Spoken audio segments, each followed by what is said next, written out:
Hi viewers, welcome to Super Kitchen. இன்னைக்கு இந்த வீடியோல நம்ம பார்க்க போற ஒரு சூப்பரான ரெசிபி பஞ்சு பஞ்சா ரொம்ப சாஃப்டா இருக்கக்கூடிய ஒரு ஜவ்வரிசி இட்லி தாங்க. இந்த இட்லியை இப்போ ரீசெண்டா விசேஷங்கள்ல பரிமாறுறத நம்ம பார்க்கலாங்க. எல்லாருமே ரொம்ப டேஸ்டா இருக்குன்னு கேட்டு வாங்கி சாப்பிடுறாங்க. இந்த இட்லி செய்யறதுக்கு அரிசி உளுந்து வெந்தயம்லாம் தேவையே இல்லைங்க. இன்னும் சொல்ல போனா மாவு அரைக்கவே தேவையில்லைங்க. ஆனா டேஸ்ட் வைஸ் ரொம்ப சூப்பரா இருக்கும். இந்த ஜவ்வரிசி இட்லிக்கு மேட்சிங்கா இஞ்சி சட்னி, அதையும் ரொம்ப ஸ்பைசியா ரொம்ப டேஸ்டா சில இன்கிரீடியன்ஸ், அதாவது ரொம்ப சீக்ரெட்டான இன்கிரீடியன்ஸ் எல்லாம் சேர்த்து எப்படி அரைக்கிறதுன்னு பார்க்க போறோம். இஞ்சி சட்னினாலே பொதுவா யாரும் ரொம்ப விரும்பி சாப்பிட மாட்டாங்க. பர்டிகுலரா குழந்தைங்க கிட்டக்கவே எடுத்துட்டு வர விட மாட்டாங்க. நான் சொல்ற இந்த இன்கிரீடியன்ஸ் எல்லாம் சேர்த்து இந்த மெத்தட்ல அரைச்சு பாருங்க.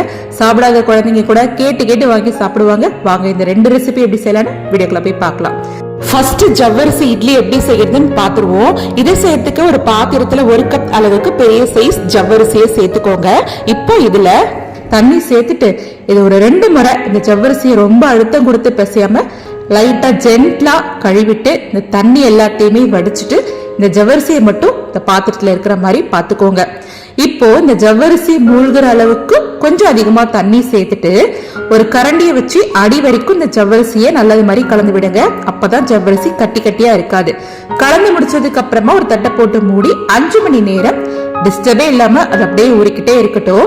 இப்ப 5 மணி நேரம் முடிஞ்சதுக்கு அப்புறமா தட்டை எடுத்து ஓபன் பண்ணி பார்க்கலாம். ஜவ்வரிசி பாருங்க எந்த அளவுக்கு நல்ல சாஃப்டா ஊறி வந்திருக்குன்னு. இப்போ இந்த ஜவ்வரிசியில இருக்கிற தண்ணி எல்லாம் வடிச்சிட்டு ஜவ்வரிசியை மட்டும் வேற ஒரு பாத்திரத்துல மாத்திக்கலாங்க. இப்ப பாருங்க ஜவ்வரிசி எந்த அளவுக்கு சாஃப்டா ஊறி வந்திருக்குன்னு. இந்த மாதிரி ஊறினதுக்கு அப்புறம் நீங்க இட்லி செஞ்சாதான் இட்லி நல்லா சாஃப்டா இருக்கும். இப்ப இது கூட 1 கப் அளவுக்கு ரவை, அதாவது நான் சேர்க்கக்கூடிய ரவை வந்து வறுத்த ரவை. உங்ககிட்ட வறுக்காத ரவை இருந்ததுன்னா ஒரு 5 நிமிஷத்துக்கு சிறுவானா நல்லா வறுத்துட்டு அதுக்கப்புறமா இந்த ஜவ்வரிசி கூட சேர்த்துக்கோங்க. இப்ப 1 கப் ஜவ்வரிசி, 1 கப் ரவை, இது கூட 1 கப் அளவுக்கு தயிர் சேர்த்துக்கிறேங்க. இது நல்லா புளிச்ச தயிர் தான்.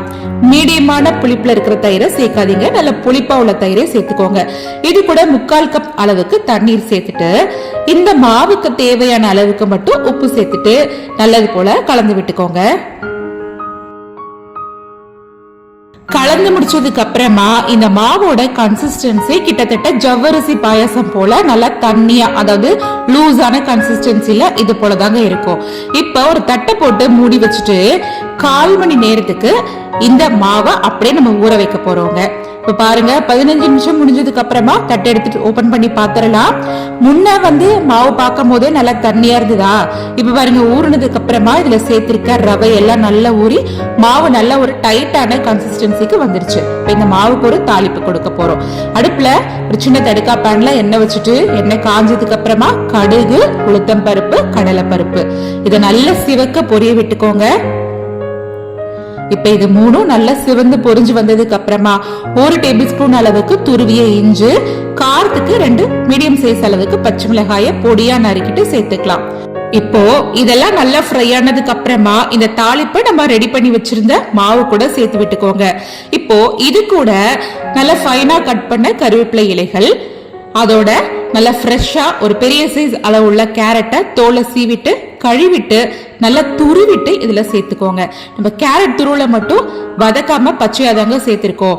சேர்த்ததுக்கு அப்புறமா மாவை இது போல நல்லா ஃபைனா கலந்து விட்டு ரெடி பண்ணிக்கோங்க. இப்ப மாவு ரெடி ஆயிடுச்சு. இப்போ இதை இட்லியா ஊத்திக்க போறோம்.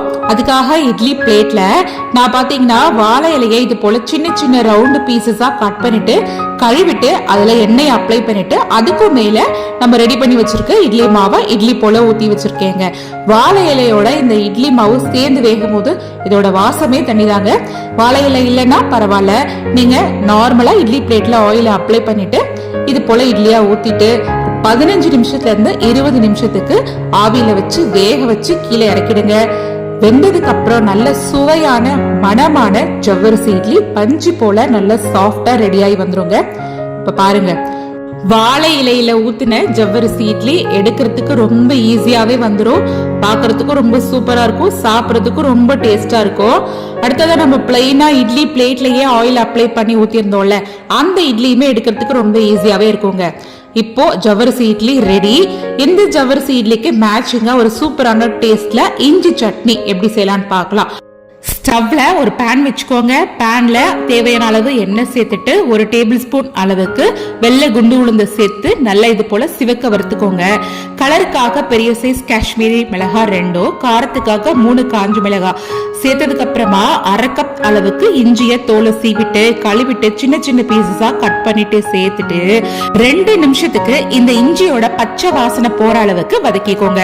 இப்போ இது கூட ஒரு பெரிய சைஸ் அளவுள்ள பெரிய வெங்காயத்தை பொடுசா கட் பண்ணிட்டு சேர்த்துக்கலாம். கூடவே மீடியம் சைஸ் அளவுள்ள தக்காளி 2 இதையும் கட் பண்ணிட்டு சேர்த்துக்கோங்க. பாருங்க, இந்த அளவுல புளி கொஞ்சமா சேர்த்துக்கணும். அதாவது ஒரு நெல்லிக்காய் சைஸ் அளவுக்கு சேர்த்துட்டு நல்லா கலந்து விட்டு வதக்கிக்கோங்க. இதுல சேர்த்திருக்க பொருட்கள் எல்லாம் நல்லா வதங்கி வந்ததுக்கு அப்புறமா இதை அப்படியே வேற ஒரு தட்டுக்கு மாத்திருங்க. இந்த பொருட்கள் எல்லாம் நல்லா கம்ப்ளீட்டா ஆறுனதுக்கு அப்புறமா இதை அப்படியே எடுத்து மிக்ஸி ஜார் கப்ல சேர்த்துக்கோங்க.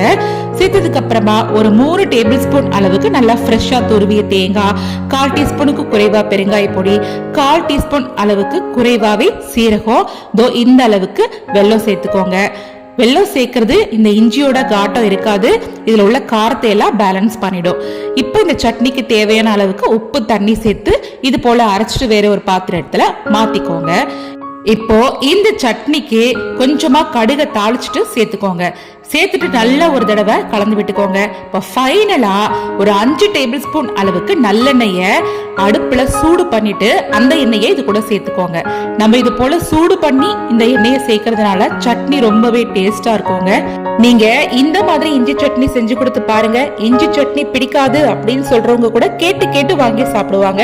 ஓகே ஃப்ரெண்ட்ஸ், இன்னைக்கு இந்த 2 ரெசிபி உங்களுக்கு பிடிச்சிருக்கும் நம்புறேன்.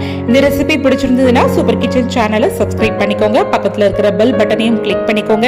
இந்த வீடியோ பார்த்தோன்னே கண்டிப்பா ஒரு லைக் பண்ணுங்க. கூடவே நிறைய உங்க ஃப்ரெண்ட்ஸ் கூட ஷேர் பண்ணிக்கோங்க. நன்றி.